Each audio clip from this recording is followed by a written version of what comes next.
Nuestra parashá esta semana incluye tremendos momentos de tensión, convulsiones internas entre distintos grupos dentro del pueblo. Claro, no podía ser de otra manera. El pueblo hacía poco se había enterado que finalmente no va a entrar en la tierra prometida, por lo menos dentro de los próximos 40 años. Dios se había enojado con ellos, ya que ellos en su momento habían dicho que no confiaban en que iban a poder conquistar y obtuvieron o adoptaron una postura muy crítica junto a los espías que acababan de retornar trayendo la información de cómo estaba la tierra prometida, y decidieron que el intento de conquistarla iba a ser devastador para ellos y no querían hacerlo. Dios, cansado y enojado, por decirlo de alguna manera, de que el pueblo no confiase en él y que no dijese, bueno, la situación de la conquista es difícil, pero lo tenemos a Dios. Al no pensar de esa manera, el pueblo, como dijimos, se resistió a encarar la conquista y Dios decide finalmente que no entren en la tierra prometida. Como mencionamos, por 40 años iban a tener que errar en el desierto hasta tener la nueva posibilidad de poder entrar. Esta situación generó seguramente, algo está narrado en el texto y algo nosotros nos podemos imaginar como lectores, mucha amargura y mucha desazón y decepción en el contexto del pueblo. Esto hace que algunos oportunistas, al ver que Moshe políticamente estaba con las acciones bajas en el corazón del pueblo, decidieron, o por celos, o por envidia, o por oportunismo, como mencionamos al principio, tratar de desechar a Moshe, voltear a Moshe y a su hermano del rol de sumo sacerdote y ocupar su espacio. Uno de los representantes de estos grupos era Koraj.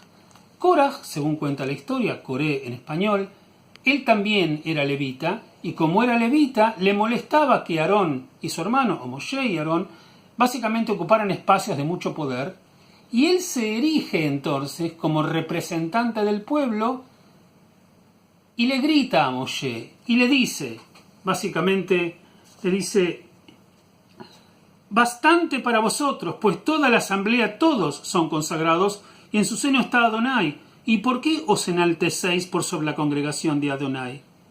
Y entonces dijo, por la mañana habrá de hacer conocer a Adonai el que es de él, y al consagrado lo acercará a él, ya que aquel que elija acercará a Adonai, y será parte de la voluntad de Dios. Dos o tres cosas quiero decir. Primero, ¿quién le pidió a Koraj que hable en nombre de toda la congregación? Es interesante que si bien había mucha decepción en el pueblo por lo que había ocurrido y el nuevo castigo de Dios que se estaba instalando en sus conciencias y en sus propias vidas, nadie en ningún lugar aparece que le están pidiendo a Coré que los represente y que lideren un movimiento. Nadie le pide. Segundo, cuando Koraj le dice a Moshe por qué le parece a él, a Koraj y a quienes lo estaban acompañando, de que Moshe debía retirarse, no hay ningún argumento de propuesta nueva, ningún argumento de algo renovador que podría justificar un segundo pensamiento de por qué Coré tenía que estar en su lugar. Cuando uno observa con un poquitito de cuidado, se da cuenta que lo único que le interesaba a Koraj era ocupar el espacio de Moshe. Él encontró una oportunidad de oro en el momento en que el pueblo estaba decepcionado con la decisión de Dios y consecuentemente con la representatividad de Moshe para poder ocupar su espacio.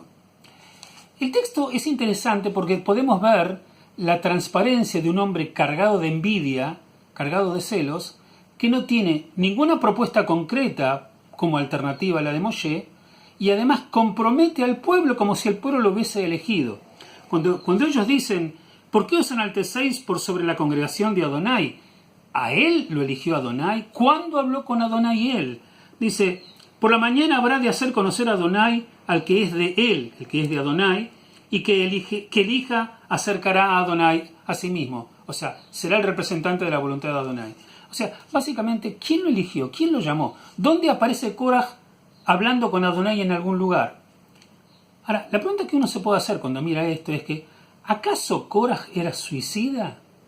¿Acaso Koraj no se daba cuenta de la barbaridad que estaba haciendo? Y no me refiero al punto moral, me refiero simplemente a su supervivencia como líder e inclusive como persona. Él declara en este lugar que Dios va a elegir quién va a ser el elegido por Dios. Ahora, Dios ya había elegido a Moshe, no había ninguna duda de que Dios apoyaba a Moshe. Estaba claro para todos los de aquella generación, ya que vieron cómo Dios sacó de Egipto y lo mantuvo y sostuvo a Moshe como líder. ¿Qué esperaba Koraj? ¿Que si iba a haber una nueva votación o si Dios tenía que pronunciarse por segunda vez, ¿se iba a pronunciar por él? Entonces la pregunta es, si la respuesta es tan obvia, de que no obstante de que Moshe no esté viviendo su mejor gloria política en ese momento, por lo que explicamos antes, obviamente eso no significaba que él podía reemplazarlo, y menos cuando está declarando la voluntad de Dios. Entonces la pregunta es, ¿por qué lo hace? Si era como dice en inglés, un lose-lose situation, era una situación que iba a perder seguramente. Y hay algunos que interpretan que esa es la realidad del envidioso y del celoso. La envidia ciega y no te hace ver las cosas.